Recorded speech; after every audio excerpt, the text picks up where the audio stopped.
त्याग. एका कहाणीमधून. एका गावात एक सावकार राहत होता. त्याचे 3 मुलगे होते.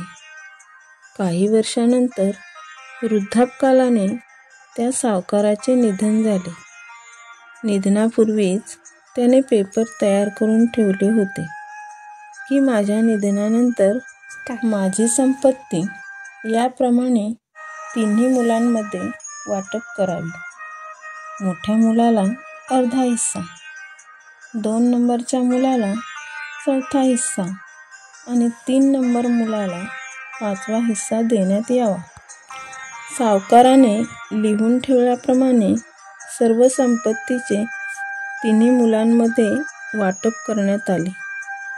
परंतु वाटपाच्या शेवटी राहिलेले 19 उंट कसे 3 मुलांमध्ये वाटप करायचे हे कुणालाच जमत नव्हते.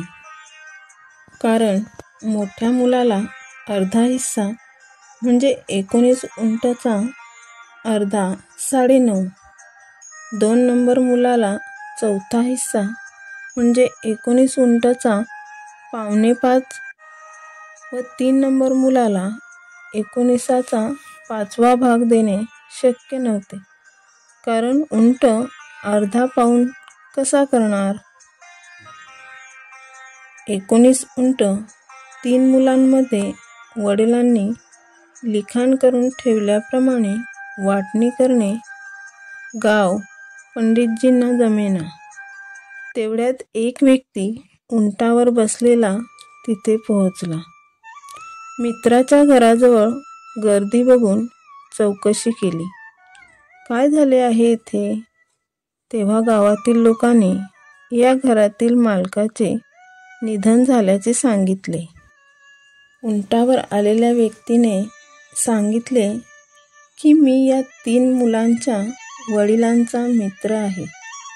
गावकरी बोलले, या 3 मुलांच्या वडिलांच्या इच्छेप्रमाणे सर्व संपत्ती वाटप झाली आहे. फक्त 19 उंट वाटणीकरिता मोठ्या मुलाला अर्धा हिस्सा 9.5 कसा ते जमत नाही. त्यावर तो उंटावर आलेला व्यक्ती मित्र म्हणाला, ठीक आहे, मी ज्या उंटावर आलो ते या मुलांच्या वडिलांनी मला दिले होते. ते मी या 19 उंटामध्ये देतो.